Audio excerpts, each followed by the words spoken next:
I want to use AI as much as I can so that I can have even more time for the impact and the connection with real humans. And so I think of AI as helping me have even more connection. The folks that decide we're going to use AI with what we're currently doing, those folks are going to win.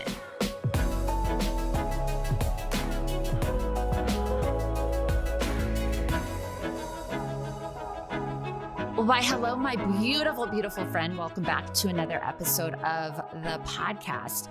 We're taking a venture sort of off course, our normal, regular programming, to talk about a very hot topic currently in the world, and that is AI.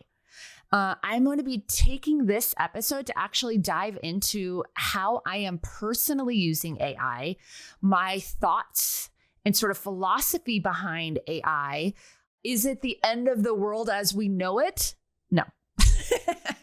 And just some other sort of riffs on how I'm personally using AI and how you can effectively use AI to ultimately grow your business, become more productive in your personal life as well too, so that we can actually have all the benefits of AI without some of the negative implications of it as we start to really, really use it personally and professionally as well. And so this week is actually a week where the end of the week, I'm taking my daughter, my 16-year-old Reese, we are going on her first sort of college tour. Okay. And so we're going to, 3 different states to tour on the East Coast and in the South. Okay. So we're going to Baltimore, DC, Virginia, North Carolina, and Tennessee. So a bunch of different areas to kind of, because we really, truly, my husband and I were talking about it. There's so much of the country we haven't seen, even personally, and certainly that we haven't taken our daughters to see. And my oldest knows she wants to go out of state for college. And so we're taking her to kind of experience this. And we're leaving on a 10-day college trip because it's my daughter's spring break.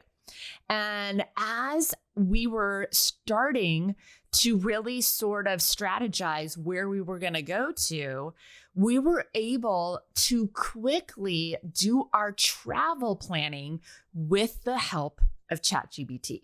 Okay. So a year or two ago, it would have taken me literally 5 times as long to have planned out this trip without the help of AI. Okay. And so I have been using it personally a lot more lately. And I want to share it with you because there's so many opportunities where so many of my listeners, so many of you, there's both men and women that listen to this podcast, but the majority of my listenership is female owned spa, med spa, aesthetic clinic, aesthetic practices. Most of you are practitioner owned, not all, but most of you are. And many of you are parents as well too. And you have very busy, full personal lives in addition to very full, busy professional lives as well too. And so this episode, I really want to dive into how I'm using AI right now for productivity. And what I kind of see is, this is actually a 2-part AI series. This episode's all about how I'm using it personally, some of how I'm using it professionally. And then the next episode, I'm going to dive into what I think the future of AI will be for marketing and training and education and a bunch of other things as well too. So buckle up. I think you're going to love these episodes. So I was able to use ChatGPT to help strategize and map out our travel plans to all of these different colleges. Okay. So I was able to prompt ChatGPT to help me actually come up with the game plan, help me come up with where to stay. When are the breaks in certain college tours? Putting together a contact list for who to reach out to, actually strategizing out, because I'm flying to one place and then we're driving to some of the places that we're going to, and then we're flying to again once we take off again as well too. And so looking at where do we stay so that we can be like as immersive as possible? It is incredible how much it saved me timing wise for this very personal travel planning that would have taken me a long time to plan out. I would not say that Bryce and I are the best travelers. I have a really good girlfriend who is like, they travel all the time. They're like professional travelers. And she is like, she could go on a 10-day trip to Japan and then be back. And then 24 hours later, go to like Mexico. That is an example of how she travels. And Bryce and I don't travel like that. Yes, we like to travel. We like to experience new places, but it has always felt like it takes so much creative capital and energy to actually plan out the traveling. And so that is one thing that I've used ChatGPT for. So one thing before I dive in, I'm going to give you a bunch of different examples about how I'm using ChatGPT so that you can maybe learn how not only just ChatGPT, but some other forms of AI that I'm using it to become more productive, to manage myself sometimes, and to be able to implement and execute on things faster. So nobody really knows what the future of AI like truly is at this point. Okay. We are in the infancy of actually using it. I would say that overall, when it comes to technology, I am a tech optimist. And I also really believe that in most cases, things are 50-50. Meaning there's going to be 50% benefits and there's going to be 50% negatives that come from anything. I tend to believe life is 50-50. Life isn't perfect, right? We're going to have great things that happen and we're going to all experience really hard things as well too. And in fact, we wouldn't even recognize the great things happening if we didn't have the contrast, the hard things happening, right? And so with AI, I'm a tech optimist. I'm very hopeful for what this is going to mean for medicine, what this is going to mean for ingenuity for certain industries as well too. And then, of course, there are going to be it's like social media, right? There's really wonderful things that have come out from social media, and then there's negative things. I think that, we don't truly have anything historically that is similar to artificial intelligence. We really don't. The closest thing I've heard experts compare it to is when the internet first was launched. And what's interesting is if we look back to when the internet was first launched, I can remember it because I'm old enough. There were early adopters, right? Folks who actually dove in to really doubling down on the internet. I mean, Gary Vaynerchuk comes to mind. And then there were folks who were late adopters. And those folks, like, I remember back in the day, it was like, I'm a therapist. Why do I need a website? Right now, I tell you that now, and it's like, that is crazy. Everybody has a website now, right?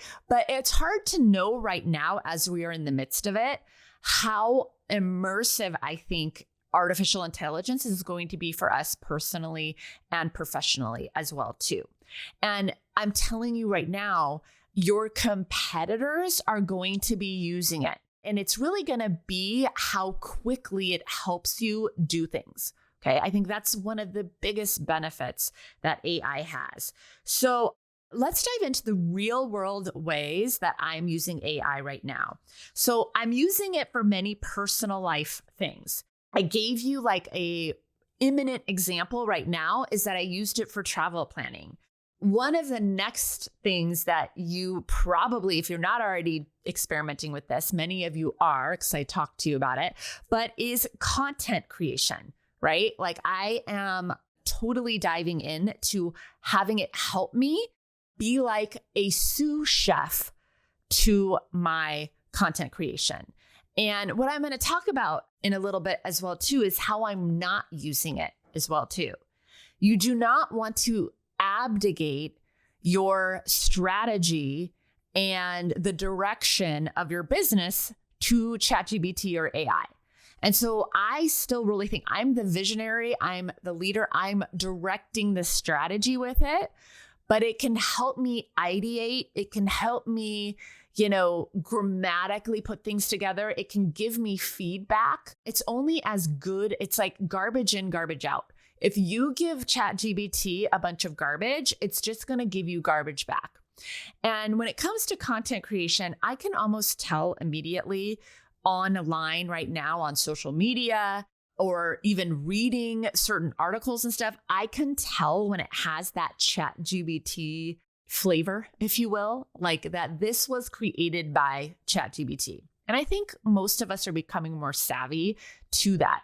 And so the next episode, I'm going to be talking about custom developed GPTs and how I'm using them in my company and how I think it's going to change how we not only market and content create, but also in the training and coaching and online business industries as well too.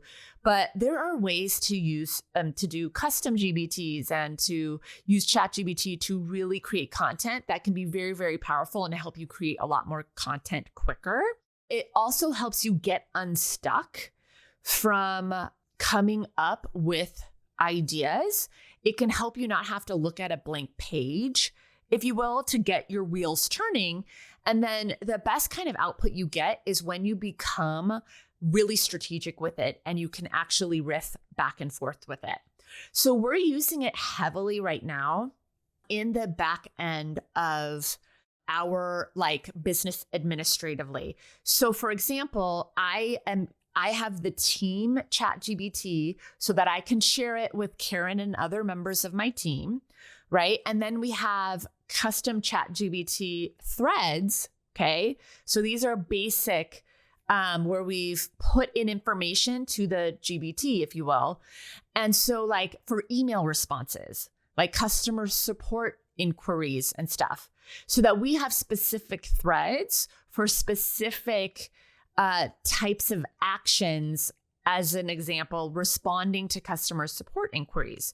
So it helps us be able to respond to people faster and to actually be able to, if you have somebody who's helping you with something that you have felt that you couldn't get a team member to do effectively, you could consider getting the team version of ChatGPT where you could share a dashboard with your team members so that you could have different chat threads going as well too.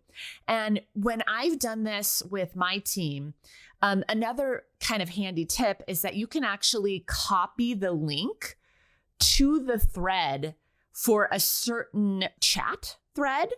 So for example, I can share that chat thread with them so that they can see my approach to how I'm getting a certain output with it. Okay.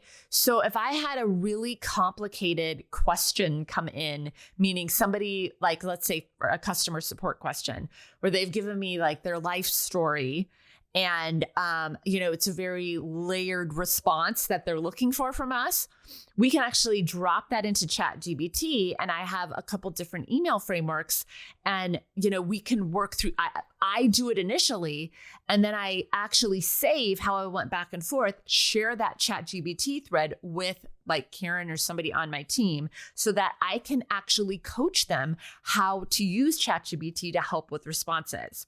A huge thing that has changed the output that I get with ChatGPT is voice riffing with ChatGPT, with her. I think this is the secret sometimes into not getting the ChatGPT sort of flavor, if you will, in the outputs that you get is voice noting with her. So talking on walks in the morning, when I'm walking Rosie in the morning, I'm walking Rosie in the evening, I will brain dump my ideas.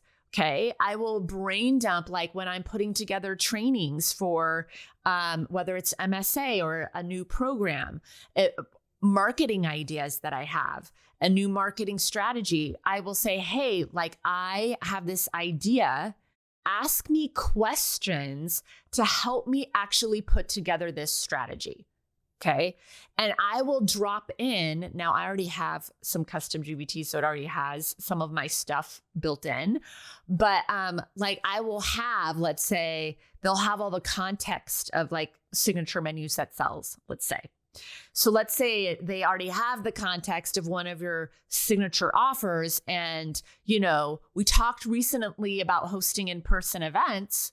And if you want to come up with ideas and a strategy and actually a game plan for them, you could riff back and forth. And this is what I tell my MSA clients. We give them all the templates and game plans, if you will, for their in-person events. And I'm like, if you need help with it, drop those docs, because inside of ChatGPT, you can have access to Google Drive. You can actually upload certain docs and attach it and be like, hey, I'm using this promotional launch plan for an in-person event. I'm going to attach the document, help me plan it out.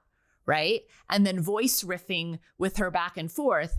That makes it so much faster as well, too. So fact checking and research. Okay. I will use ChatGPT to do fact checking, research, helping me come up with metaphors and analogies, right? You know how big and bullish I am with your marketing content, with your frameworks and your unique philosophies, with your consults, actually weaving metaphors and analogies. Having ChatGPT help you come up with metaphors and analogies that are going to help drive home, whether it's you're putting together social video, or you're helping your team use the CARES process, and the E of the CARES process is explain, and you want to use metaphors and analogies. ChatGPT is great at giving you ideas for stories and metaphors, analogies, pulling research, if you will. So I already knew, for example, how research back our consult process was, but I had ChatGPT actually help me. Are there any other psychology and communication peer-reviewed research studies that help back up even beyond these ones and communication frameworks? And it gave me a really long reference and bibliography of the social science behind one of my frameworks, which was super helpful. So what is AI not? When should you not use it? Okay. You do not want to outsource your strategy or leadership. Okay. It is very much going to reflect back to you. That's why I said garbage in, garbage out. If you're giving it a bad strategy, it's going to just help you implement the bad strategy, right? It'll help you implement it faster, but it's still not a great strategy. You still need to be the captain of the ship and know and have a vision and set a course, if you will. And ChatGPT is going to help the ship actually get there faster, but it could take you to Antarctica when you're trying to go to Europe. So you still got to know, am I going to Antarctica or Europe, and not abdicate that to ChatGPT. So you do not want to let AI set the direction.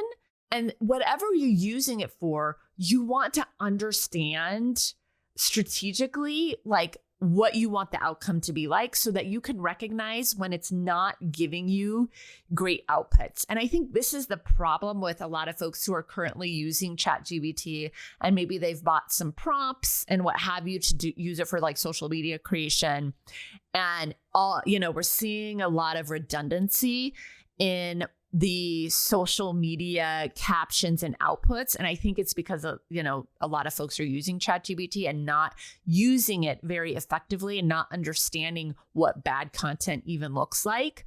So they aren't able to recognize that ChatGPT will still give you bad content. It'll just give it to you faster as well, too.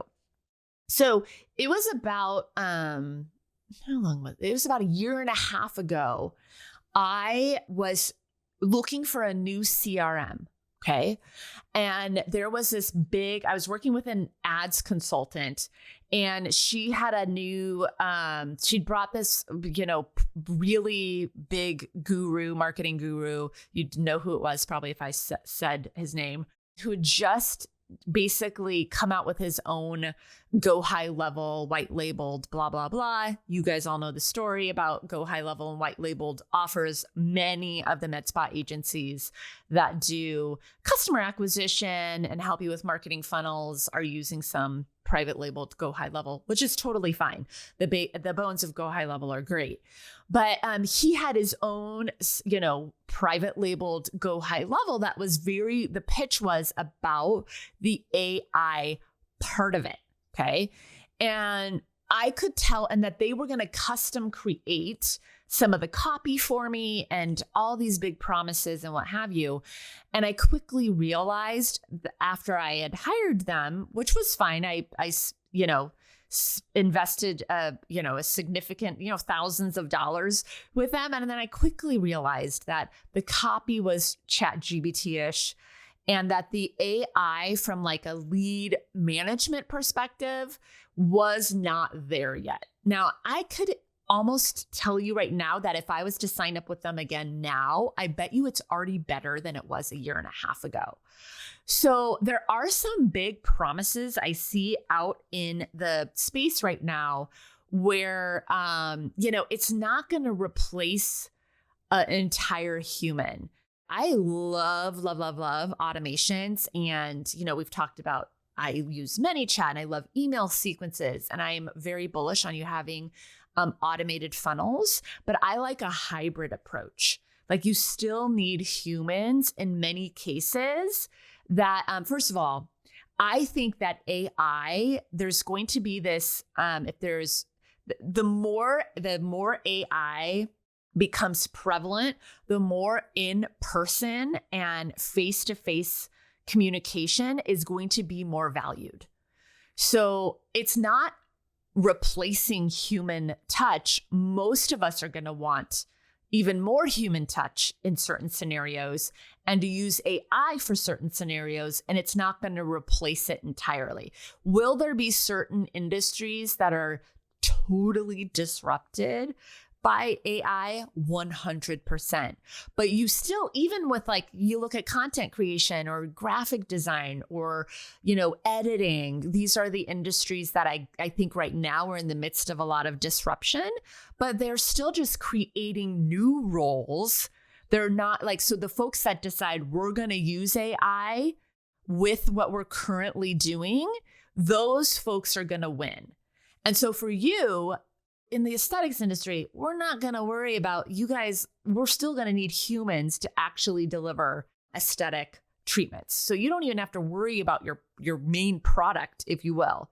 But for those of you, if you decide to double down on AI, in many ways, my thought process about this is I want to use AI as much as I can so that I can be more present in the moments. I don't want to waste hours of my life travel planning when I could have more face-to-face, really intimate experiences with Bryce and my daughters, right? And that's how I think about it with business. I want to use AI as much as I can so that I can have even more time to roll up my sleeves and have personal relationships with my high proximity clients in MSA or private clients or what have you. I want more time for the impact and the connection with real humans. And so I think of AI as helping me have even more connection in that way as well too. And I think if you can think about it that way, that will serve you as well. Well, that's what I have for you this week.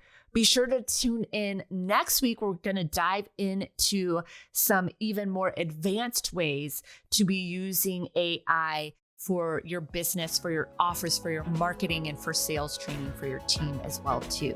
That's what I have for you this week. I will see you next week, my friend.